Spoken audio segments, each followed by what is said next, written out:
আল্লাহ পাক রব্বুল আলামিন বলেন, ইউরসিলিস সামাআ আলাইকুম মিদরারা, কোন বান্দা যদি আসমান থেকে বৃষ্টি না হয়, ওই বান্দা যদি বেশি বেশি করে আস্তাগফিরুল্লাহ, আল্লাহ পাক রব্বুল আলামিন বলেছেন বান্দা ইস্তেগফার যখন বাড়ায় দিবে, আমি আল্লাহ আসমান থেকে বান্দার জন্য উপকারী বৃষ্টি দান করে দিব। উপকারী বৃষ্টি, উপকারী বৃষ্টি হইলেই উপকার হয় না, আল্লাহ উপকারী বৃষ্টি দিলেও উপকার হয়। আর সারা বছর যে বৃষ্টি হয়, বৃষ্টিতে আমাদের ফসল নষ্ট হয়, এটা উপকারী না, এটা গজবের বৃষ্টি, যেটা এখন চলতেছে।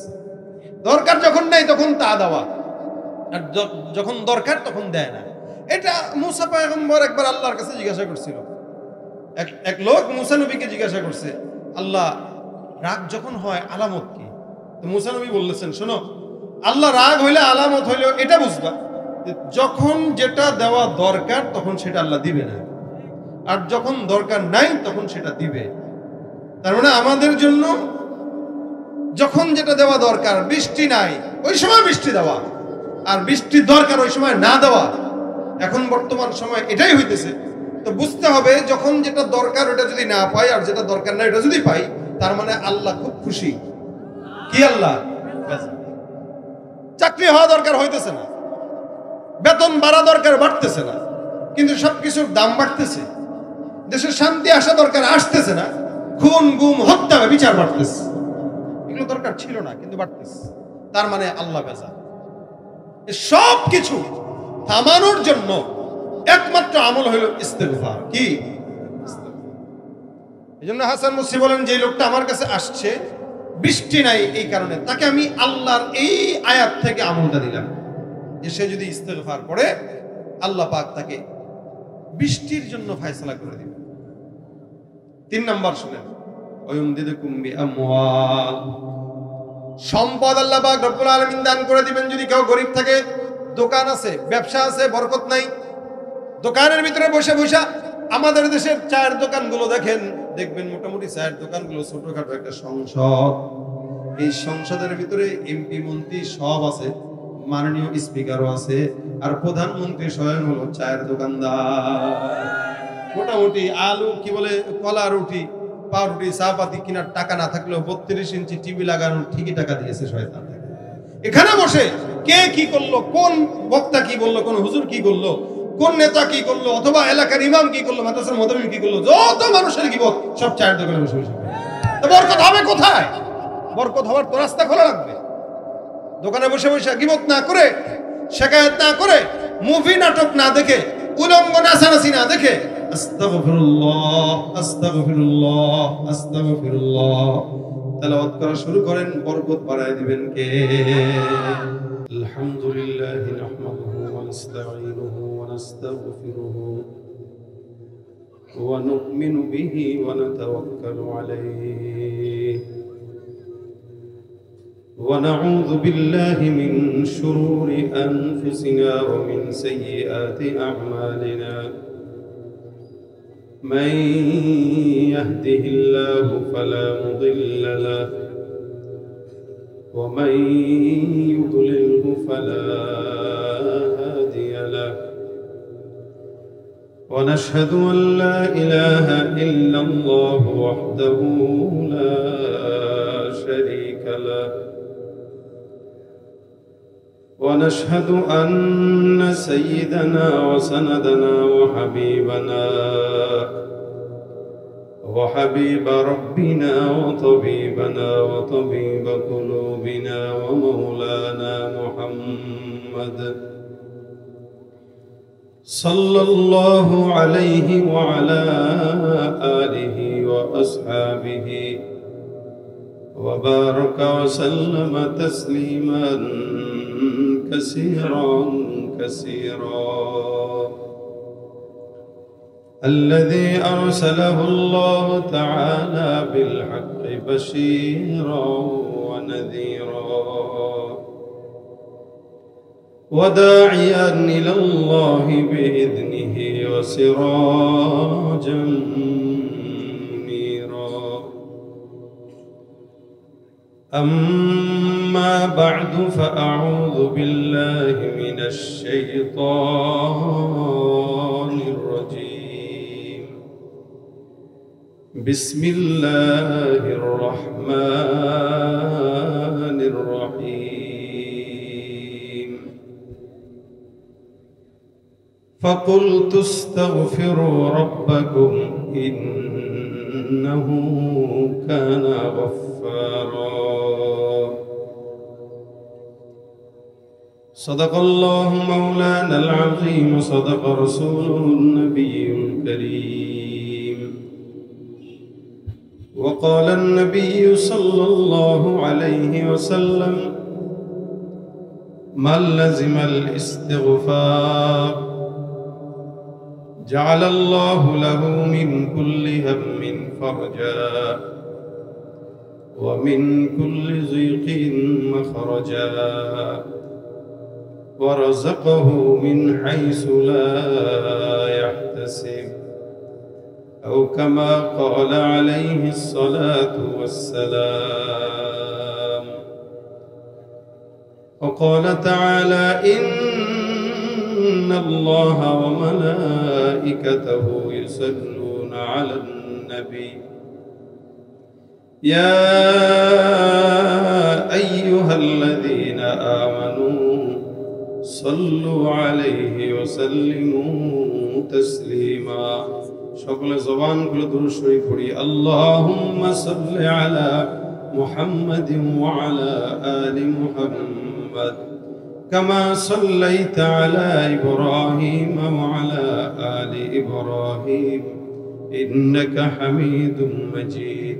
আল্লাহুম্মা বারিক আলা মুহাম্মাদিন ওয়া আলা আলি মুহাম্মাদ كما باركت على إبراهيم وعلى آل إبراهيم إنك حميد مجيد. زبان كل ذكر قولي لا إله إلا الله لا إله إلا الله لا إله إلا الله لا إله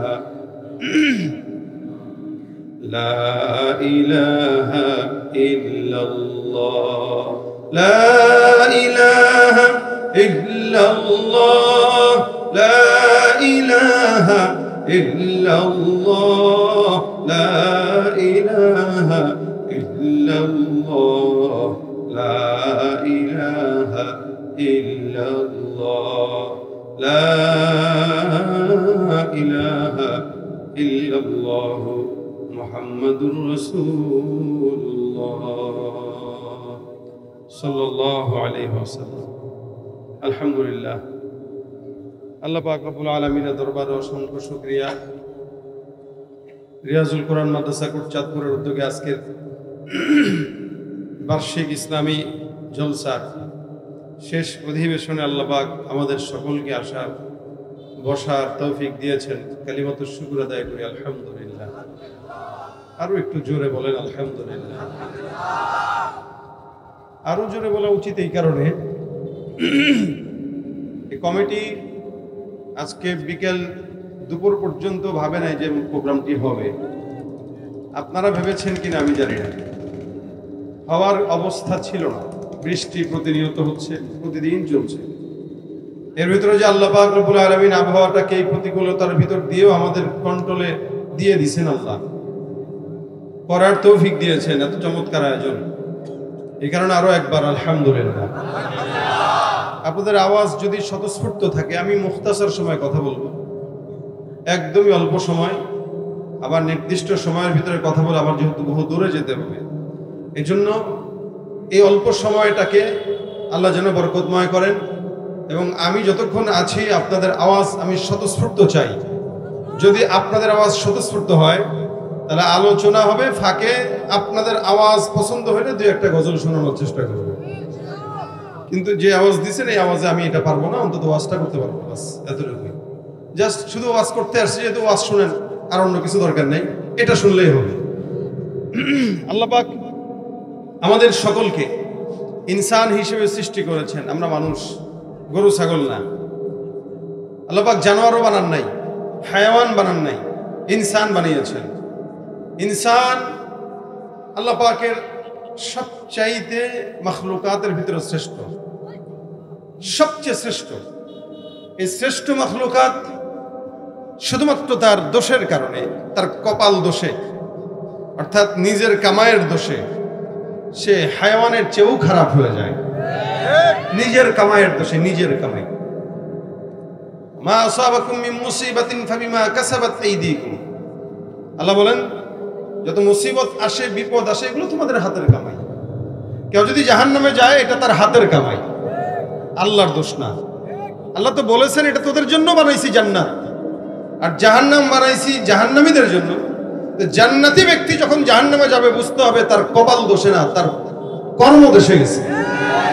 তার কপালে ছিল জান্নাত, কর্ম দোষে গেছে জাহান্নামে।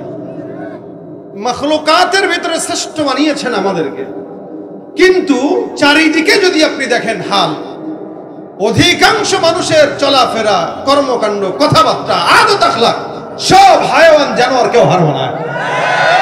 এখন আর মানুষ চতুর্দিকে দেখা যায় না, মানুষ দেখা যায় না।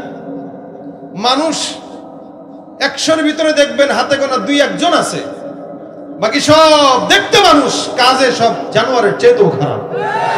চেহারাটা দেখতে ভালো, পোশাকটাও চমৎকার, অন্তরে তার কালি ভরা, কাজটা বড় কদাকার। কথা ঠিক নেই? চেহারাটা দেখতে ভালো, পোশাকটাও চমৎকার, অন্তরে তার কালি ভরা, কাজটা বড় কদাকার। এই মানুষের ভিড়ে আজ আসল মানুষ নাই রে নাই, এই মানুষের ভিড়ে আজ আসল মানুষ নাই রে নাই। মানুষ দেখতে চলো এবার জাদু ঘরে যাই সবাই, হায় রে সাধের দুনিয়ায় মানুষ পাওয়া বড় দায়। মানুষ দেখতে চলো এবার জাদু ঘরে যাই সবাই। রাস্তাঘাটে যায় না চলা এই মানুষের ভিড়ে, ওই ভিড়ের মাঝেও আবার কেহ অন্যের পকেট মারে। দাঁড়ায় রয়েছে, পকেট সাবধান, ঠিক আছে? নাকি অনেকে চোরে মনে করতেছে, আমি নিজেই তো চোর, আমি আবার কারটা সাবধান করি। আচ্ছা ভাই, জুতা চোর মসজিদেও যায় কিনা? মাহফিলেও চোর থাকতে পারে কিনা? যাওয়ার সময় দেখুন মোবাইল নাই, ফেসবুকের রাতের আমল শেষ। এজন্য পকেট কি? হাত দুইটা উঠান, নারে তাকবীর, আওয়াজ শেষ পর্যন্ত থাকবে, লিল্লাহে তাকবীর। রাস্তাঘাটে যায় না চলা এই মানুষের ভিড়ে, ওই ভিড়ের মাঝেও আবার কেহ অন্যের পকেট মারে। তাকেও যদি মানুষ বলো আমার বলার কিছুই নাই, তাকেও যদি মানুষ বলো আমার বলার কিছুই নাই। মানুষ দেখতে চলো এবার জাদু ঘরে যাই সবাই, আরে সাধের দুনিয়ায় মানুষ পাওয়া বড় দায়। মানুষ দেখতে চলো এবার জাদু ঘরে যাই সবাই, ঠিক কিনা? মানুষকে আল্লাহ দামি বানাইছেন না কম দামি বানাইছেন? একটু বেশি না অনেক বেশি?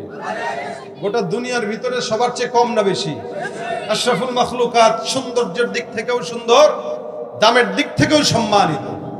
আল্লাহ পাকের কাছে শুধু না, গোটা বিশ্বের বুকে মাখলুকাতের ভিতরে, জিন্নাতের ভিতরে, ফেরেশতাদের ভিতরে, সব জায়গায় আল্লাহ পাক এই মানুষকেই পরিচিত এবং সম্মানিত করেছেন।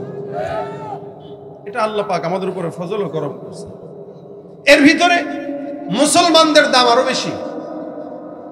বান্দা যখন দামি হয় তখন আল্লাহ পাকের কাছে সবচেয়ে দামি হয়ে যায়, এমনকি ফেরেশতার চাইতেও দামি হয়, হাত্তা কে বাইতুল্লাহর চাইতেও দামি হয়ে যায়। বাইতুল্লাহ কার ঘর? আল্লাহর ঘর, কাবা। আল্লাহ পাক রব্বুল আলামিনের হাবিব বলেন, কোন বান্দা যখন ইমানদার খাঁটি মুমিন হয় তখন কাবার চাইতেও একজন আদনা মুমিনের দাম আল্লাহর কাছে বেশি হয়। একটা কাবার দাম কত? একটা কাবার দাম কত? এই কাবার পিছনে যাওয়ার জন্য, কাবার চক্করে ঘোরার জন্যই তো আমরা কত চেষ্টা করি। সারা জিন্দেগি বরবাদ, একটু একটু করে টাকা জমাইতে জমাইতে জমাইতে জমাইতে 70 বছর বয়সে যায় হজ করে। এই যে আল্লাহ পাক রব্বুল আলামিনের ঘরে যাওয়ার জন্য আমরা পাগল হই কেন?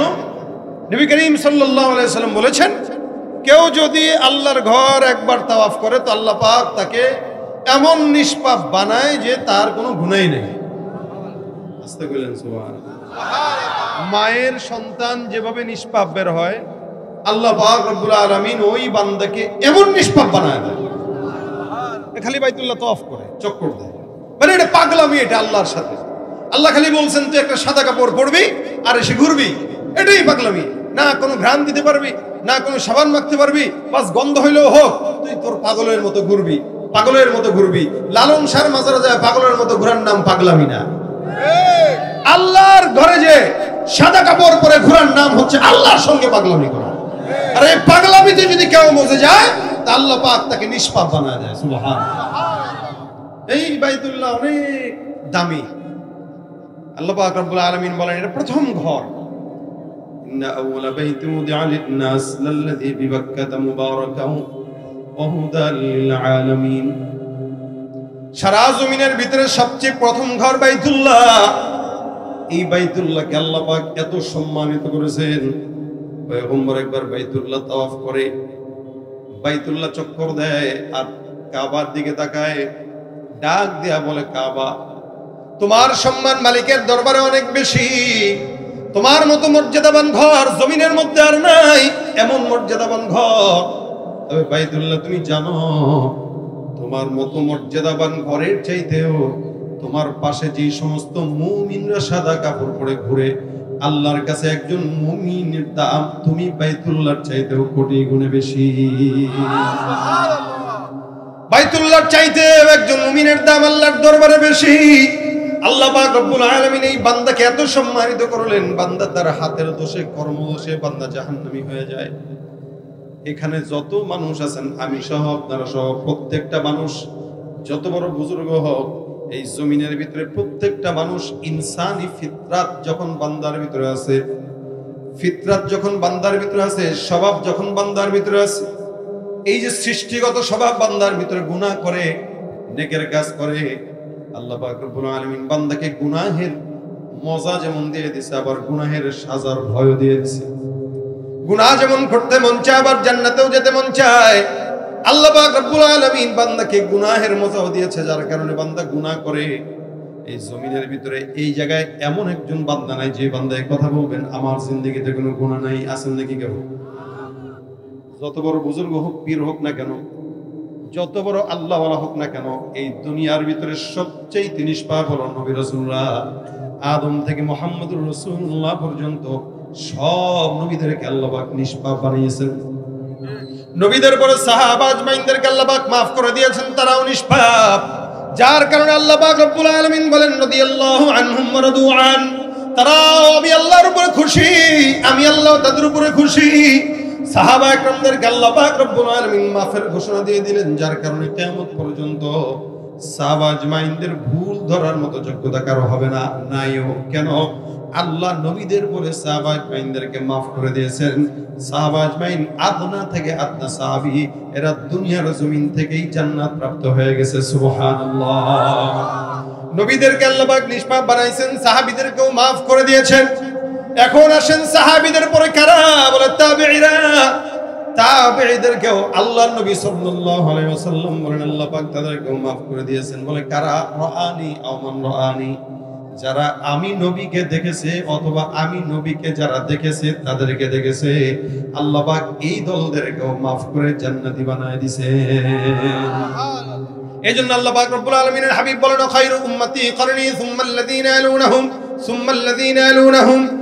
তিনটা জামানা সবচেয়ে উত্তম জামানা, এরপরে যত জামানা আসবে সব জামানার বান্দা জামানার প্রেক্ষাপটের উপরে ভিত্তি করে বান্দা গুনাহ করে। আজ থেকে 50 বছর আগে যে গুনাহ মানুষ চিন্তাও করতে পারতো না, বর্তমান সময় এই গুনাহ এখন আমাদের 8-10 বছরের বাচ্চারাও করে। 50 বছর আগের জামানার অবস্থার এখনের জামানার অবস্থা পার্থক্য আছে না নাই? আপনার দাদাকে জিজ্ঞাসা করেন, আপনার বাবাকে জিজ্ঞাসা করেন, যাদের বয়স মোটামুটি 40-এর মতো কাছাকাছি, এরা আমরা ছোটবেলায় এই জিনিসটাও দেখেছি। কি দেখেছি? কোনো ঘরের আশেপাশে রাস্তাঘাটে যখন কোনো মা বোনরা হাঁটতো, কোনো পরপুরুষ যখন তার সামনে দিয়ে রাস্তা দিয়ে হেঁটে হেঁটে যেত, আমাদের মা খালারা যদিও বয়স 60 বছর 50 বছর, কোন পরপুরুষ দেখার সাথে সাথে করোনাটা এই পর্যন্ত টেনে দিয়ে গাছে আর লুকায় যেত। এখন এই দেশটা আসেনি। এখন যদিও মোটামুটি বোরকা ওন্না টুন্না পরে এমন ভাবে পরে যেন সব দেখাই যায়। রাসূল সাল্লাল্লাহু আলাইহি ওয়াসাল্লাম বলেছেন শেষ জামানায় এরকম পোশাক পরবে, কাপড় পরার পরেও যেন তারা উলঙ্গ। আরে এই জামানাই চলতেছে। এক সময় আমরা আমাদের মা বোনদেরকে দেখতাম পরপুরুষ দেখার সাথে সাথেই পালায় যেত, পুকুর পাড়ে নেমে যেত, গাছের আড়ালে লুকাইতো, ঘরের আড়ালে লুকাইতো। আর বর্তমান সময়ে ওড়নাটা যদিও বুকের মধ্যে থাকে ওইটা একবার সরায় দিয়া তারপর আবার ঠিক করে দেখা দেয়। এই যে নারীদের হালত এরকম, শুধু তাই না, ঢাকার প্রেস ক্লাবের মতো জায়গাগুলোতে সংবাদ সম্মেলন করে আমরা সবাই বেশ্যা, বুঝে নেব হিস্সা। দেখেন না এই স্লোগান দিতেছে, আমরা সবাই বেশ্যা, বুঝে নেব হিস্সা। নিজের বেশ্যা বলতে তারা পছন্দ করতেছে, অথচ আল্লাহ এদের সম্মান সবচেয়ে বেশি দিয়েছে। শুধু তাই না, দেহ বিক্রি করে যারা চলে এরা স্লোগান দিচ্ছে তাদেরকে যেন শ্রমিকের মর্যাদা দেওয়া হয়। নাউযুবিল্লাহ মিন যালিক। শ্রমিক ভাই, সব ঘাম ঝরানো শ্রমিকের ঘাম ঝরানো না। যাক, বুঝলে বুঝেন, না বুঝলে নেই। ঘাম ঝরাই নেই শ্রমিক বলা চলে না। আল্লাহ দাম দিয়েছেন বেশি, এরা বুঝে না, যার কারণে এরা নিজেদের দাম কমায় দেয়। এরা নিজেদের দাম নিজেরা কমায়। এক সময় আমরা আমাদের, আজ থেকে মনে করেন আরো 30-40 বছর আগে যদি কেউ চিন্তা করেন, দেখবেন আমাদের ঘরের ভিতরে আমি আমার মাকে, আমার দাদিকে, আমার দাদাকে দেখতাম সকালবেলা গ্রাম দেশে ফজরের নামাজের পর কোরআন তেলাওয়াত না করে কোনো মানুষ ঘরের কাজের ভিতরে হাত দিত না। সকালবেলা সূরা ইয়াসিন তেলাওয়াত করতো, মাগরিবের পরে ওয়াকিয়া, সূরা ইয়াসিন তেলাওয়াত করার পর অন্যান্য কাজ, মাগরিবের পরে ওয়াকিয়া তেলাওয়াত করার পর অন্যান্য কাজ। তেলাওয়াত ছাড়া কোনো ঘরের ভিতরে থাকতো না, বরকত থাকতো না। যার কারণে ঘরের ভিতরে ঘরের মা বোনরা, খালারা, দাদিরা তেলাওয়াত করতো। এবং আমি আমার নিজের ঘরের কথাও যদি বলি, এখনো পর্যন্ত আমি আমার বাবাকে দেখি, আমার বাবার প্রায় 75 বছর বয়স। এই যে বুঝ হবার পর থেকে নিয়ে আজ পর্যন্ত আমার বাবাকে কোনোদিন সকালবেলা বিকেলবেলা তেলাওয়াত করে নাই, এটা আমি কোনোদিন পাই নাই। আগের কালে এমনই ছিল, সকালে তেলাওয়াত, বিকালে তেলাওয়াত। অথচ জেনারেল শিক্ষিত মানুষ, এবং কি ঘুম থেকে যখন আমরা ছোটবেলায় জাগতাম, আমরা ঘুম থেকে যখন জাগতাম তাকায় দেখতাম আমার দাদি অথবা মা অথবা নানি, খালা, এরা বিছানার মধ্যে সুন্দর করে যায় নামাজের বিছানায় বসে বসে জিকির করে, সুবহানাল্লাহ, আলহামদুলিল্লাহ, লা ইলাহা ইল্লাল্লাহ। আমাদের ঘুম ভাঙতো মাদের জিকিরের আওয়াজে, আমাদের ঘুম ভাঙতো মা বাবার কোরআন তেলাওয়াতের আওয়াজে। আমরা সকালবেলা ঘুম থেকে জেগে জেগে দেখতাম মা তেলাওয়াত করে, বাবা তেলাওয়াত করে, মা জিকির করে, বাবা জিকির করে। আর বর্তমান সময়ের বাচ্চাদের ঘুম ভাঙে মা বাবার মোবাইল, ফেসবুক, ইউটিউবের আওয়াজে। যেই বাচ্চা সকালবেলা তেলাওয়াতের আওয়াজে ঘুম থেকে উঠবে সে তো হাফেজ হবেই। আর যেই বাচ্চা সকালবেলা ডিস্কো গানের আওয়াজে উঠবে, ওই বাচ্চাই তার মা বাবাকে ধরে বৃদ্ধাশ্রমে ঢুকায় দিয়ে আসবে। এটাই বাস্তব। আমাদের নিজেদের কর্মদশা, আমরা এখন জামানার এই হালত চলতেছে। এই জন্যই বললাম আগের কালের জামানা এখনের জামানা এক না। 50 বছর হালত আগে ছিল একরকম, এখন আরেক রকম। আবার সামনে 10 বছর পরে কি যে হয় এটা বলাও যায় না। জামানা যত সামনের দিকে আগাবে ফিতনা তত বাড়বে। এই জন্য আল্লাহ পাক রব্বুল আলামিন বলেন, আস-সাবিকুন আস-সাবিকুন উলাইকাল মুকাররাবুন। যারা অতীতে চলে গেছে তারাই আল্লাহ পাকের সবচাইতে নিকটবর্তী। আজ থেকে 100 বছর আগে যে জন্মগ্রহণ করলো ওই ব্যক্তিটা আমাদের চাইতে আল্লাহর নিকটবর্তী বেশি। যেই লোকটা 500 বছর আগে জন্মগ্রহণ করলো ওই লোকটা আপনার আমার চেয়ে 500 বছর বেশি জান্নাতের নিকটে। আল্লাহ পাক এই কারণে বলেন, আস-সাবিকুন আস-সাবিকুন উলাইকাল মুকাররাবুন ফি জান্নাতিন নাঈম সুল্লাতুম মিনাল আউয়ালিন ওয়া কলিলুম মিনাল আখিরিন। আল্লাহ পাক রব্বুল আলামিন বলেন, জামানা যত পিছনের দিকে যাবে মানুষ তত জান্নাতের নিকটে, জামানা যত সামনের দিকে আগাবে মানুষ তত জাহান্নামের নিকটে। এই জন্য যে যত বেশি নবীর যুগের নিকটে সে তত বেশি আল্লাহর জান্নাতের নিকটে। আজ থেকে 100 বছর আগে যে জন্মগ্রহণ করলো সে আমার চাইতে আল্লাহর নবীর 100 বছরের বেশি নিকটে। না আমরা 1436 বা 46 বা 47 হিজরি চলতেছে, যে নাকি 1300-তে জন্মগ্রহণ করেছে, 150 বছর হইলেও সে রাসূলের নিকটে আমার চাইতে বেশি। এজন্য আল্লাহ পাক রব্বুল আলামিন বলে যে যত বেশি রাসূলের জামানার নিকটে আল্লাহর জান্নাতের নিকটে, যে যত বেশি রাসূলের জামানার নিকটে সে যত বেশি জান্নাতের নিকটে, যে যত বেশি রাসূলের জামানার থেকে দূরে সে তত বেশি জান্নাত থেকে দূরে।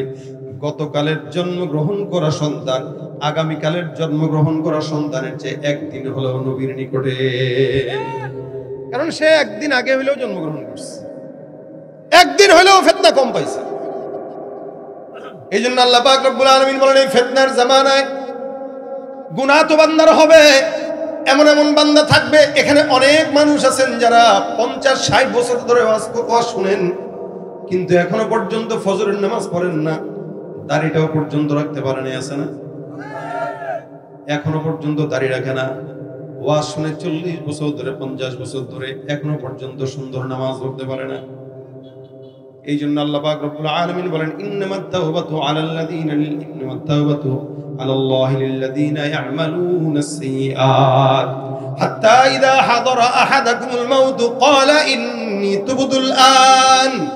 এমন কিছু বান্দার কথা আল্লাহ পাক রব্বুল আলামিন বলেন, এমন কিছু বান্দা থাকবে, ঈমানদার থাকবে, যারা বলবে আমরা উল্টাপাল্টা যত মন চায় তত কাজ করব, মৃত্যু যখন আসবে মৃত্যু আসার আগে আল্লাহর দরবারে তওবা করে মাফ চায় নেব।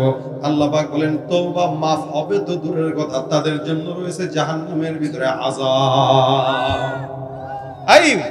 খুব বুঝেন আল্লাহ পাকের এই আয়াতটা আমাদের বর্তমান সময়ের সঙ্গে অনেক বেশি মিলে। অনেক মানুষ আছে যারা 50-60 বছর বয়স, এরা চিন্তা করে কি জানেন? এরা চিন্তা করে যত দুর্নীতি আছে বয়স থাকতেই করা লাগবে, যত চাঁদাবাজি আছে বয়স থাকতেই করা লাগবে, যত মানুষের জায়গা মারা যাবে বয়স থাকতেই করা লাগবে, ওজনে যত কম দিয়ে ব্যবসায় 2 নম্বরই করা যায় বয়স থাকতেই করা লাগবে। তো ভালো হবে কখন? ভালো মানে 60 বছর বয়স গেলে একটু হজ টস কইরা একটা মসজিদের জায়গা দান কইরা মুতাল্লি হয়ে যাব, বাস আমি হলাম বিয়ে। তার মতো বুজুর্গ আর কে? আমার সাথে একজনের দেখা হয়েছিল একবার, আমি তারা জিজ্ঞাসা করলাম ভাই আপনি টাকা তো অনেক কামান, আল্লাহর ঘরে একটু যান না, হজ করে আসেন। কবে হজ করবেন? ভাই আমি অন্য চিন্তায় আগাই। কি চিন্তায় আগান? অন্য চিন্তায় আগান। আচ্ছা চিন্তাটা শুনতে চাইলাম, কি চিন্তা? সে বলতেছে 50 বছর পর্যন্ত অনেক এলোমেলো কাজ হয় বান্দার দ্বারা। তার যুক্তি দেখেন, 50 বছর পর্যন্ত অনেক গুনাহ আমাদের মাধ্যমে হয়। তো চিন্তা করছি 50 বছর পর্যন্ত একটু ভালো মতো এমনি যেমনি মন চায় এমনি চলি, 50 যাওয়ার পরে হজের নিয়ত করব এবং হজ টজ কইরা এই যে নামাজ টামাজ ধরবো, আর খারাপ হওয়ার ইচ্ছা নাই। এর ভিতরে হজ করে আসলাম, যদি আবার গুনাহ করি তাহলে আরো বেশি খারাপ।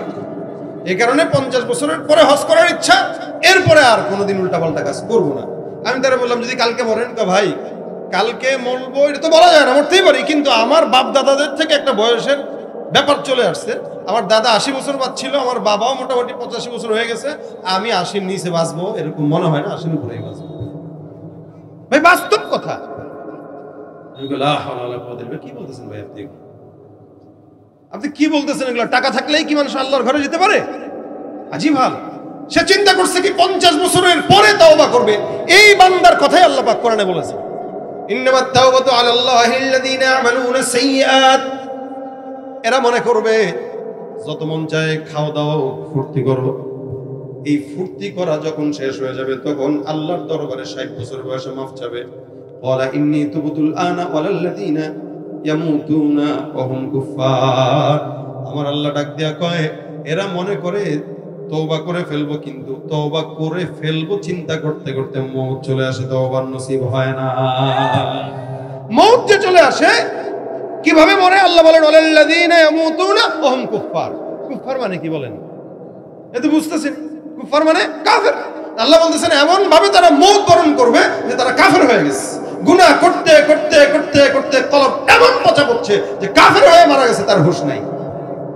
এরপর আল্লাহ পাক ডাক দিয়া বলেন যখন এই হালতে তারা মরে, উলাইকা আতাদনা লাহুম আযাবান আলীমা, এদেরকে আল্লাহ পাক রব্বুল আলামিন যন্ত্রণাদায়ক শাস্তি তাদের জন্য রেখে দিয়েছেন। এই জন্য যারা ঘুষখোর, সুদখোর, দুর্নীতিবাজ, খুব শুনে রাখেন, আগামীকাল ঘুষ খাওয়ার নিয়ত করলেন, আগামীকাল কোনো জায়গায় 2 নম্বরই করার নিয়ত করছেন, মনে রাখবেন আগামীকাল দুর্নীতি করার পরে সাথে সাথে যদি মওত হয়, আল্লাহ পাকের কথা অনুযায়ী মুমিন হিসেবে মরলেন নাকি কাফের হয়ে মরলেন? কাফের হয়ে মরলেন। এ কারণে ঘুষের টাকাকে হাদিয়া মনে করে খাওয়ার কোনো সুযোগ নাই। হারাম তো হারামই, একটু নামটা পাল্টা দেয় আর কি। খাইতেছে সুদের টাকা আর বলতেছে ভাই এটা ইন্টারেস্ট না, এটা মুনাফা। কি নাম দিছে? মুনাফা। আরবি নাম তো, আরবি নাম মনে হয় হালাল, হারাম কেমনে হয়? মুনাফা নাম দিয়েছে। মুনাফা যদি আবার অনেকে বুঝে যায় যে মুনাফাও তো খারাপ, না ভাই মুনাফা না, এটা হাদিয়া। ভাই আপনি ওই দিন একটা ভিডিওতে একজনের কাছে দেখলাম অনেকদিন আগের, একজন ঘুষ খাইছে, খাওয়ার পরে বলতেছে ভাই এই যে আমি আপনার থেকে নিলাম এটা কি আমি জোর করে নিছি? কোন না জোর করে না, আপনি বলেন বলেন আমি কি আপনারা জোর করে নিছি? আমি কি আপনারা মারছি? বলে না মারেন নাই। আপনি কি কষ্ট পাইছেন আমি যে নিছি? না কষ্ট পাইনি। ঠিক আছে, তাহলে আপনি তো অনুমতি দিয়েছেন। মানে ঘুষটাকে কেমনে খায় দেখেন। এখন যদি কেউ ঘুষ খায় আর যদি বলে ভাই আমি কি আপনার থেকে জোর করে নিছি, কি বলবে যে জোর করে নিছেন? কিন্তু ওখান থেকে বের হওয়ার পরে শালা বলে একটা গালি দিবে কি দিবে না? এর চাইতেও এখলাসওয়ালা গালি দিতে পারে, দিতে পারে না? তাহলে দেখেন ঘুষ খাইতেছে হাদিয়া নাম দিয়া। আসলেই এগুলা সব শিক্ষিত হতে পারে, তবে নামের পাশে একটা শয়তান লেগে যাবে। ঠিক কিনা জোরে? ওরা হলো দেশের লাগি মহামারীর মতন, ফাইলে কলম ঠেকাইয়া চালায় শুধু নির্যাতন। ঘুষের টাকায় ওদের ভুড়ি, ঘুষের টাকায় ওদের ভুড়ি করে যে ঠান্ডা। ওরা শিক্ষিত শয়তান, ওরা শিক্ষিত শয়তান, ওরা শিক্ষিত শয়তান। ঠিক কিনা? তাহলে ভাইরা আমার, আল্লাহ পাক রব্বুল আলামিন বান্দার গুনাহ মাফ করবেন, তবে শর্ত আছে। এই জন্য আল্লাহ কোরআনের জায়গায় জায়গায় বলেন তুবু ইলাল্লাহি তাওবাতান নাসুহা। আল্লাহ পাক রব্বুল আলামিন বলেন ইয়া আইয়ুহাল্লাযীনা আমানু তুবু ইলাল্লাহ ওয়া তুবু ইলাল্লাহি জামিআন আইয়ুহাল মুমিনুনা লাআল্লাকুম তুফলিহুন। যত জায়গায় আল্লাহ পাক রব্বুল আলামিন অনেক জায়গায় বর্ণনা করেছেন ইস্তিগফার আর তওবার কথা। আল্লাহ পাক জানে একদিকে বান্দা গুনাহ করবে, একদিকে আল্লাহ পাক বান্দাকে তওবা করার আদেশ দিলেন, আবার বান্দাকে তওবার আদেশ দিয়ে দিলেন। অর্থাৎ বান্দা গুনাহ যত বেশি হোক না কেন, আল্লাহর কাছে একবার খালেস দিলে যদি কেউ তওবা করে, নবী সাল্লাল্লাহু আলাইহি ওয়াসাল্লাম বলেন সমুদ্রের ফেনা পরিমাণ গুনাহ আল্লাহ পাক রব্বুল আলামিন maaf করে দেন। এইজন্য আল্লাহ পাক বলেন তোমরা বেশি বেশি ইস্তিগফার করো। আল্লাহ পাক ডাক দিয়ে বলেন ফাকুলতুস্তাগফিরু রাব্বাকুম ইন্নাহু কানা গফফারা। ইস্তিগফারটা আল্লাহর কাছে এমন দামি, ইস্তিগফার যদি কোনো ঈমানদার করে, আল্লাহ পাক রব্বুল আলামিনের হাবিব বলেন মাল্লাজিমাল ইস্তিগফার জাআলাল্লাহু লাহু মিন কুল্লি হাম্মিন ফারাজা ওয়া মিন কুল্লি যিকিন মাখরাজা ওয়া রাযাকাহু মিন হাইথু লা ইয়াহতাসিব। রাসূল সাল্লাল্লাহু আলাইহি সাল্লাম বলেন তওবা সমস্যা নাই, তওবা বেশি বেশি করো, গুনাহ হয়ে যাক ইস্তিগফার করো। আরে গুনাহ তো সেই করবে যে ইস্তিগফার করবে, আবার ইস্তিগফার তো সে করবে যে গুনাহ করবে। ইস্তিগফার শুধু গুনাহ হইলেই যে করে বিষয়টা এরকম না, ইস্তিগফার গুনাহ ছাড়াও করতে পারে। এজন্য নবী বলেন আমি নিজে প্রতিদিন 100 বার ইস্তিগফার করতাম। একটু জোরে বলেন সুবহানাল্লাহ। এখন আপনাদের কাছে বলি, জিজ্ঞাসা করি, বলেন তো রাসূলের কয়টা গুনাহ আছে? সন্দেহ আছে? এই দুনিয়াতে একজন ব্যক্তি যার চরিত্রের ব্যাপারে আল্লাহ পাক রব্বুল আলামিনের চারিত্রিক সনদ কাফেররা পর্যন্ত দিত যে এই লোকের চরিত্রে কোনো কালেমা নাই, এই লোকের কোনো গুনাহ নাই, তবুও নবী বলেন আমি দৈনিক 100 বার ইস্তিগফার করতাম। আমরা কয়বার করি? নামাজের পরেও তো ইস্তিগফার রাসূল করতেন। কেন? যে গুনাহ করছি তাই? বলে না, যে নামাজটা আল্লাহ পাক আপনি আমারে পড়ার তৌফিক দিয়েছেন, এই নামাজে হয়তো সিজদায় একটু ত্রুটি থাকতে পারে, রুকুতে একটু ত্রুটি থাকতে পারে, আল্লাহ যদি থাকেই আপনি মাফ করে দিন। ইস্তিগফার যে কোনো হালতে পড়া রাসূল 100 বার করতেন। আমাদের তো 1 কোটি বার পড়া দরকার, 1 কোটি বার আমাদের পড়া দরকার, তবুও হক আদায় হবে না। রাসূল সাল্লাল্লাহু আলাইহি ওয়াসাল্লাম বলেন ইস্তিগফার যদি বেশি লাজিম বানায় নাও, আল্লাহর নবী বলেন জাআলাল্লাহু লাহু মিন কুল্লি হাম্মিন ফারাজা। ওই বান্দার যত টেনশন আছে না কেন, প্রত্যেকটা টেনশন আল্লাহ পাক রব্বুল আলামিন দূর করে দিবে। ইস্তিগফার বান্দার টেনশন মুক্ত করে, বান্দার ব্রেনে যদি কোনো দুশ্চিন্তা থাকে এটা দূর করে দেয়। এখন আপনি এমনি পড়লেন হবে না, আপনার নিয়ত সহি রাখবেন যে আমি পড়লে এটা হবে।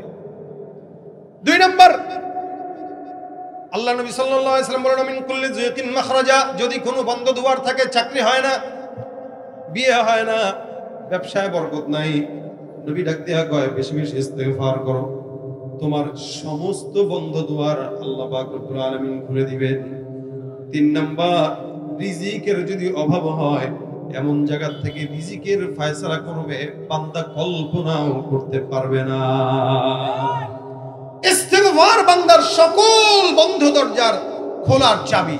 এক কথায় যদি বলি, এটা হাসান আল বসরি রাহমাতুল্লাহি আলাইহি, উনি একদিন খানকার মধ্যে বসা, উনার খানকার ভিতরে একজন লোক গেল, যে ডাক দিয়ে বলে হুজুর এমন কোনো অন্যায় নাই যে অন্যায়টা করি নাই, আমাকে এমন একটা আমল দেন যে আমলের কারণে আল্লাহ পাক আমার সব গুনাহ মাফ করে দিবেন। আমি এমন কোনো গুনাহ নাই, জেনা করছি, ব্যভিচার করছি, অত্যাচার করছি, দুর্নীতি করছি, মানুষকে মারছি, হত্যা করছি। হাসান বসরি রাহমাতুল্লাহ আলাইহি বলেন টেনশনের কারণ নাই, তোমার যতই গুনাহ হোক না কেন, একবার যদি মন থেকে বড় আস্তাগফিরুল্লাহ, জবান থেকে এখন থেকে আস্তাগফিরুল্লাহ শব্দটা লাগায় দাও, আল্লাহ পাক রব্বুল আলামিন ইস্তিগফারের বরকতে তোমার সব গুনাহগুলো মাফ করে দিবেন। যাও ইস্তিগফারের আমল দিয়ে দিলাম। এখন এই লোকটা বলে হুজুর আমি কিন্তু অনেক গুনাহগার, আমার অনেক গুনাহ, মানে তার মাথায় এটা আসছে যে এত গুনার কথা বললাম, আর উনি বলতেছেন শুধু আস্তাগফিরুল্লাহ করো, এতটুকু শব্দ দিয়ে কি এত গুনাহ যাবে? তার এটা মাথায় একটা চিন্তা। হাসান বসরি বলে আরে রাসূল বলেছেন যদি সমুদ্রের ফেনা পরিমাণও গুনাহ হয় তবুও চলে যাবে। সুবহানাল্লাহ, যাও পড়ো ইস্তেগফার করো। লোকটা বাসায় চলে গেল। দ্বিতীয় আরেকজন আসলো, এসে ডাক দিয়া বলে হুজুর আমি যে এলাকায় থাকি ওই এলাকায় আসমান থেকে বৃষ্টি হয় না, এমন একটা হালত, এলাকার ভিতরে দুর্ভিক্ষ, কোনো জায়গায় বৃষ্টি নাই, এমন একটা আমল শিখায় দেন যে আমলটা আমরা আমাদের এলাকার বান্দাদেরকে যে বলবো, ওই আমলটা করার পরে যেন আল্লাহ পাক রব্বুল আলামিন বৃষ্টি দেয়। হাসান বসরি বলে যাও যাও বেশি বেশি পড়ো আস্তাগফিরুল্লাহ, বলেন না আস্তাগফিরুল্লাহ। এনে লোক বলে হুজুর বেশি বেশি ইস্তেগফার করলে বৃষ্টি আসবে, বলে অবশ্যই আসবে, যাও। এই বান্দাও চলে গেল ইস্তেগফারের আমল নিয়ে। আবার তৃতীয়তে একজন আসলো, এসে ডাক দিয়ে বলে হুজুর আমি বিয়ে করলাম, সন্তান হয় না, অনেক বছর হয়ে গেল, আমল একটা দেন যেন আল্লাহ পাক সন্তান দেয়। আপনাদের ঝিনাইদহে আমাদের বাংলাদেশে এমন এমন কিছু লোক আছে, মগা আছে, বেকল আছে, যারা সন্তান না হইলে খাজার দরবারে মাজারে যায় সেজদা দিয়া পড়ে থাকে, আছে কিনা? লাল ডেক্সি দেখলেই দৌড় দেয়। যেই খাজা বাবার শরীরে প্যান্ট নাই, কাপড় নাই, ন্যাংটা, মোটামুটি সব মাথা আর নিচ সব সমান ছিল, গোসল করে না, তার সামনে যায় করে বাবারে একটা বাচ্চা দিও, বাবা কয় ঠিক আছে যা, বউরে আমার খানকার মধ্যে 3 দিনের দেখা ফেরাই খাজা। কথা বুঝেন নাই? খাজার দরবারে যদি বউটারে 3 দিনের দেখা ফেরা কেন, এরপর যদি বাচ্চা হয় বুঝবেন এটা আপনার না আপনার বাবা। এরকম ব্যাকল আছে না নাই? আছে না নাই? গিরগিরিয়ার মাজার পূজা চলছে দেশটা জুড়িয়া, শিরকি আর ভণ্ডামিতে সমাজ গেছে ভরিয়া। গিরগিরিয়ার মাজার পূজা চলছে দেশটা জুড়িয়া, শিরকি আর ভণ্ডামিতে দেশটা গেছে ভরিয়া। গাজার কলকিটান মারিয়া, গাজার কলকিটান মারিয়া দেখায় খাজার শান, ওরা শিক্ষিত শয়তান, ওরা শিক্ষিত শয়তান। রাগ করছেন কে? রাগ করছেন? বাবার মুরিদ আছেন কেউ এখানে? থাকতেও পারে, কি বল, থাকলেও থাকতে পারে। তো এটা মাথায় রাখেন, খাজার দরবারের সন্তান চায় লাভ নাই, কারণ ওই খাজা নিজেই সন্তান হারা। যার কাছে যাবেন ও দেখেন ওরই বাচ্চা হয় নাই মিয়া, ও আপনারা কি বাচ্চা দিবে? ওর নিজেরই চাকরি হয় না দেখাই তো ভণ্ডামির ব্যবসা ধরছিল, আপনারা কিসের চাকরি দিবে? এই জন্য দেনওয়ালাকে। হাসান বসরি রাহমাতুল্লাহ আলাইহি বলেন যাও বেশি বেশি পড়ো আস্তাগফিরুল্লাহ। যুবক চলে গেল। আবার আরেকজন আসলো, ডাক দিয়া বলে হুজুর আমাদের এলাকায় আমি দোকান দিয়েছি কিন্তু ব্যবসা বাণিজ্যে বরকত হয় না, এমন একটা আমল দিয়া দেন যে আমলের মধ্যে আল্লাহ পাক যেন ব্যবসায় বরকত দেয়। হাসান বসরি বলেন, যাও যাও, বেশি বেশি পড়ো আস্তাগফিরুল্লাহ। প্রথমে একজন আসলো গুনাহ মাফের জন্য, তাকেও দিল কি? দ্বিতীয়তে আসমান থেকে বৃষ্টি হয় না, তাকেও দিল আস্তাগফিরুল্লাহ। আবার যার সন্তান হয় না, তাকেও দিল আস্তাগফিরুল্লাহ। যার সম্পদ নাই, তাকেও দিল আস্তাগফিরুল্লাহ। আরেকজন এসে ডাক দিয়া বলে, হুজুর আমার এলাকায় ফসল আদি ফলাই কিন্তু বরকত হয় না, ফসল নষ্ট হয়ে যায়। একটা ছোট্ট আমল দেন, যে আমলের কারণে আল্লাহ পাক ফসলে বরকত দিবেন।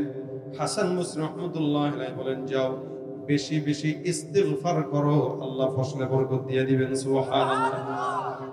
পাঁচজনকে কি আমল? এরকম করে আরো অনেকজন আসলো, সবার জন্য আমল কয়টা? খাদেম কাছ থেকে ডাক দিয়া কয়, হুজুর আমি তো কিছুই বুঝতাম না, আমল মহার জীবনে শিখেন নাই। যারা আসলো সবাই মুখস্থ একটা আমল দিয়ে দিলেন। ভিন্ন ভিন্ন আমল দিবেন, ভিন্ন ভিন্ন আমল আমরা শিখবো। প্রথম জন আসলো গুনাহ মাফের জন্য, সে ইস্তেগফার। দ্বিতীয় জন আসলো বৃষ্টির জন্য, সে ইস্তেগফার। তৃতীয় জন সন্তানের জন্য, সে ইস্তেগফার। আরেকজন আসলো সম্পদের জন্য, সে ইস্তেগফার। ফসল হয় না, সেও ইস্তেগফার। বিপদের জন্য আসলো, সেও ইস্তেগফার। কাহিনী বুঝলাম না, সবাইকে আপনি একটা জিনিস দিয়ে কেন ক্ষান্ত রাখতে চাইলেন? দেখবেন আমাদের বাংলাদেশে এমন কিছু হাতুড়ে ডাক্তার আছে, যারা একটা ট্যাবলেট মাত্র 10 টাকা, বাতের ব্যথা, গিরায় ব্যথা, মাজায় ব্যথা, পেটের ব্যথা, কপালের ব্যথা, আরো যা আছে সব ব্যথা দূর হয়। ট্যাবলেট কয়টা? বুঝতে হবে এটা হলো বন্ধ। এটা দুনিয়ার হাইসিয়াতে বললাম, কিন্তু আখিরাতের হাইসিয়াতে হাসান বসরি রাহমাতুল্লাহ আলাইহি বলতেছেন যে আমলটা আমি দিয়েছি এদেরকে, এটা আমি দেই নাই। বলে কে দিয়েছেন? আল্লাহ দিয়েছেন। এই প্রেসক্রিপশনটা ডাক্তার আমি লেখি, ডাক্তার লেখে না, এটা লিখেছেন আল্লাহ। আল্লাহর দেওয়া প্রেসক্রিপশন আমি তাকে কেবল পড়ে শোনাই দিয়েছি। সুবহানাল্লাহ। এখন আসেন, প্রেসক্রিপশনে আল্লাহ পাক রব্বুল আলামিন কি কি লিখলেন? আমার আল্লাহ পাক রব্বুল আলামিন বলেন, ফাকুল তুস্তাগফিরু রাব্বাকুম ইন্নাহু কানা গাফফারা ইউরসিলিস সামাআ আলাইকুম মিদরারা ওয়া ইউমদিদুকুম বিআমওয়াল ওয়া বানিন ওয়া ইয়াজআল লাকুম জান্নাত ওয়া ইয়াজআল লাকুম আনহারা। আল্লাহ পাক রব্বুল আলামিন বলেন, তোমরা বেশি বেশি ইস্তিগফার পড়ো। আল্লাহ পাক রব্বুল আলামিন ডাক দিয়া কয়, কেউ যখন বেশি বেশি ইস্তেগফার করবে, আমার আল্লাহ ওই বান্দার যত গুনাহ থাকুক না কেন, আল্লাহ পাক সব গুনাহগুলো বান্দার ক্ষমা করে নিষ্পাপ বানায় দিবে। প্রথম যেই ব্যক্তিটা আমার কাছে আসছে গুনাহ মাফের জন্য, ওই ব্যক্তির এই গুনাহ মাফের আমল আমি আল্লাহর কোরআনের এই আয়াতের মাধ্যমে দিয়েছি, ইন্নাহু কানা গাফফার। কেউ যদি ইস্তেগফার করে, আল্লাহ তার ক্ষমা করে দিবেন তাকে। এটা এক নম্বর। 2 নম্বরে যে ব্যক্তিটা আসলো বৃষ্টির জন্য, আল্লাহ পাক রব্বুল আলামিন বলেন, ইউরসিলিস সামাআ আলাইকুম মিদরারা। কোন বান্দা যদি আসমান থেকে বৃষ্টি না হয়, ওই বান্দা যদি বেশি বেশি করে আস্তাগফিরুল্লাহ, আল্লাহ পাক রব্বুল আলামিন বলেছেন, বান্দা ইস্তেগফার যখন বাড়ায় দিবে, আমি আল্লাহ আসমান থেকে বান্দার জন্য উপকারী বৃষ্টি দান করে দিব। উপকারী বৃষ্টি, উপকারী বৃষ্টি হইলেই উপকার হয় না, আল্লাহ উপকারী বৃষ্টি দিলেও উপকার হয়। আর সারা বছর যে বৃষ্টি হয়, বৃষ্টিতে আমাদের ফসল নষ্ট হয়, এটা উপকারী না, এটা গজবের বৃষ্টি, যেটা এখন চলতেছে। দরকার যখন নাই তখন তা দেওয়া, আর যখন দরকার তখন দেয় না। এটা মুসা পয়গম্বর একবার আল্লাহর কাছে জিজ্ঞাসা করছিল। এক লোক মুসা নবীকে জিজ্ঞাসা করছে, আল্লাহ রাগ যখন হয় আলামত কি? তো মুসা নবী বললেছেন, শোনো, আল্লাহ রাগ হইলে আলামত হইলে এটা বুঝবা, যখন যেটা দেওয়া দরকার তখন সেটা আল্লাহ দিবে না, আর যখন দরকার নাই তখন সেটা দিবে। তার মানে আমাদের জন্য যখন যেটা দেওয়া দরকার, বৃষ্টি নাই ওই সময় বৃষ্টি দেওয়া, আর বৃষ্টির দরকার ওই সময় না দেওয়া। এখন বর্তমান সময় এটাই হইতেছে। তো বুঝতে হবে, যখন যেটা দরকার ওটা যদি না পাই, আর যেটা দরকার না এটা যদি পাই, তার মানে আল্লাহ খুব খুশি। কি আল্লাহ? চাকরি হওয়া দরকার হইতেছে না, বেতন বাড়া দরকার বাড়তেছে না, কিন্তু সবকিছুর দাম বাড়তেছে। দেশের শান্তি আসা দরকার আসতেছে না, খুন গুম হত্যা বিচার বাড়তেছে। এগুলো দরকার ছিল না কিন্তু বাড়তেছে, তার মানে আল্লাহ বেজা। সব কিছু থামানোর জন্য একমাত্র আমল হইল ইস্তেগফার। কি? এই জন্য হাসান বসরি বলেন, যে লোকটা আমার কাছে আসছে বৃষ্টি নাই এই কারণে তাকে আমি আল্লাহর এই আয়াত থেকে আমলটা দিলাম যে সে যদি ইস্তেগফার করে আল্লাহ পাক তাকে বৃষ্টির জন্য ফয়সালা করে দিবেন। 3 নাম্বার শুনেন, ওয়ায়ুমদিদুকুম বিআমওয়াল, সম্পদ আল্লাহ পাক রব্বুল আলামিন দান করে দিবেন। যদি কেউ গরিব থাকে, দোকান আছে, ব্যবসা আছে, বরকত নাই, দোকানের ভিতরে বসে বসে আমাদের দেশের চায়ের দোকানগুলো দেখবেন মোটামুটি চায়ের দোকানগুলো ছোটখাটো একটা সংসদ, এই সংসদের ভিতরে এমপি মন্ত্রী সব আছে, মাননীয় স্পিকারও আছে, আর প্রধানমন্ত্রী স্বয়ং হলো চায়ের দোকানদার। মোটামুটি আলু কি বলে কলা রুটি, পাউরুটি, চাপাতি কেনার টাকা না থাকলেও 32 ইঞ্চি টিভি লাগানোর ঠিকই টাকা দিয়েছে শয়তান। এখানে বসে কে কি করলো, কোন বক্তা কি বললো, কোন হুজুর কি করলো, কোন নেতা কি করলো, অথবা এলাকার ইমাম কি করলো, মাদ্রাসার মুআদ্দিন কি করলো, যত মানুষের গীবত সব চায়ের দোকানে বসে বসে। তো বরকত হবে কোথায়? বরকত হওয়ার তো রাস্তা খোলা লাগবে। দোকানে বসে বসে গীবত না করে, শিকায়েত না করে, মুভি নাটক না দেখে, উলঙ্গ নাচানাচি না দেখে আস্তাগফিরুল্লাহ আস্তাগফিরুল্লাহ আস্তাগফিরুল্লাহ তেলাওয়াত করা শুরু করেন, বরকত বাড়ায় দিবেন কে? বিশ্বাস না হইলে শুরু করেন না কালকে থেকে, দেখবেন আপনার কোন জায়গা থেকে বরকত আসবে। লা ইয়াহতাসিব, আল্লাহ বলেছেন বান্দা কল্পনাও করতে পারবে না এমন ভাবে আমি আল্লাহ পাক তাকে দিয়ে দেব, এমন ভাবে দিব, কোত্থেকে আসবে নিজেও বুঝবে। সেখানে অবাক হবে, কিরে এটা কোত্থেকে আসলো, কেমনে আসলো, কিভাবে আসলো। 4 নম্বরে আল্লাহ পাক রব্বুল আলামিন বলেন, ওয়ায়ুমদিদুকুম বিআমওয়ালিন ওয়া বানিন, ওই যে খাজার দরবারে সন্তান না চায়, সোজা আল্লাহর দরবারে যাও, ইস্তিগফারের আমল বাড়ায় দাও। আল্লাহ পাক বলেন আমি ওই বান্দাকে সন্তানের বন্দোবস্ত করে দিব। অনেক মা বোনেরা আছে যাদের সন্তান হয় না, খালি ডাক্তারের কাছে দৌড়ায়, ডাক্তারের কাছে যায়, ডাক্তারের কাছে না পাইলে তাবিজ জানে, কবু জানে। আবার গ্রাম দেশেও তো যদি বাচ্চা না হয়, শাশুড়িদের ঠেলা তো আছেই, আরে কিরে বাচ্চা হয় না কে? আর যদি খালি মেয়ে হয় তাহলে খালি মাইয়া, খালি মাইয়া, খালি মাইয়া। অথচ সন্তান দেনওয়ালা আল্লাহ, যেমন চাই দিবেন। হইলেও আল্লাহ পাক, না হবেন দিলেও আল্লাহ পাক দিবেন। যদি আল্লাহ দেয় তাহলে বয়স লাগে না, আল্লাহ পাক 90 বছরও দিতে পারে। আর যদি আল্লাহ দেয় স্বামীও লাগে না, ঈসা আলাইহিস সালামের মায়ের মতো স্বামী ছাড়াই দিতে পারে। আর যদি না দেয়, 14 জায়গায় বিয়ে হইলেও সন্তান আল্লাহ দিবে না। সুতরাং আল্লাহর কাছে চাওয়া লাগবে, যে জায়গায় চাওয়া দরকার পাশ করা লাগবে, তো ওই জায়গায় পাশ না করলে কিভাবে আসবে? এই জন্য ইস্তিগফার বাড়ায় দেন, ইস্তিগফার বাড়ায় দেন। আল্লাহ পাক ইস্তিগফারের বদৌলতে সম্পদ এবং সন্তান উভয়টাই দান করে দেয়। সুবহানাল্লাহ। এজন্য কারো যদি বিবি প্রেগনেন্ট থাকে, সন্তান সম্ভাবা থাকে, তাদেরকে বেশি বেশি ইস্তিগফারের আমল শিখাবেন। দেখবেন আল্লাহ পাক ইস্তিগফারের আমলের বরকতে সন্তানকে বুজুর্গ বানায় দিবেন। সন্তান পেটে আছে, বলবেন বেশি বেশি ইস্তিগফারের আমল করো, প্রতিদিন 1000 বার করে পড়ো, প্রতিদিন 1000। 4 জন গেল। 5 নম্বর আল্লাহ পাক বলেন, ওয়াজআল লাকুম জান্নাতি ওয়াজআল লাকুম আনহারা, আমি আল্লাহ পাক রব্বুল আলামিন কেউ যদি ইস্তিগফার করে ফসল দিয়ে এমন ভাবে দেব যেন মনে হবে জান্নাত। সুবহানাল্লাহ। চতুর্দিকে ফসল ফলাদিতে ভরপুর থাকবে, এবং নদী নালা যেগুলো শুকানো ছিল, আমি আল্লাহ পাক রব্বুল আলামিন শুকানো নদী নালাগুলোকে পানি দিয়ে ভরপুর করে দিব। সুবহানাল্লাহ। তাহলে কি বুঝলাম? আজকের মাগরিব থেকে নিয়ে পর্যন্ত অনেক আলোচনা আপনারা শুনেছেন, আবার সামনে অনেক মাহফিল আশেপাশে হবে, শুনবেন। খালি শুনলাম আর চলে গেলাম, এটা ফায়দা না। ফায়দা হলো বাসা পর্যন্ত কিছু একটা নিয়ে যাওয়া। কিছু একটা যদি নিয়ে যেতে পারি তাহলে মাহফিলের কামিয়াবি। কি বলেন, ঠিক না? এই জন্য আজকের মূল মাকসাদ হইল এটা, যে আমরা যে হালতে থাকি না কেন, যে অবস্থায় থাকি না কেন, জবান দিয়ে শব্দ একটা উঠাবো। কতটুকু? আস্তাগফিরুল্লাহ। আচ্ছা বলেন তো, এটা পড়তে কি 5 মিনিট লাগে? কতক্ষণ লাগে? এখন শব্দ কতটুকু? আস্তাগফিরুল্লাহ, বাস এতটুকু। আস্তাগফিরুল্লাহ আস্তাগফিরুল্লাহ আস্তাগফিরুল্লাহ। আপনি 5 ওয়াক্ত নামাজের পরে 100 বার করে পড়েন না, 100 বার পড়তে আপনার সর্বোচ্চ 1.5 মিনিট লাগবে। সেকেন্ডে যদি 1 বার করে পড়েন সর্বোচ্চ 1.5 মিনিট লাগবে। ধরলাম 2 মিনিট, আপনি 2 করে 5 বারে 10 মিনিট কি আল্লাহরে দিতে পারবেন না? তা আপনি যদি এত নেতার পিছনে ওই পিছনে হে পিছনে না ঘুরা আল্লাহর পিছনে দেন, যা দরকার সব আল্লাহ দিয়ে দেবে।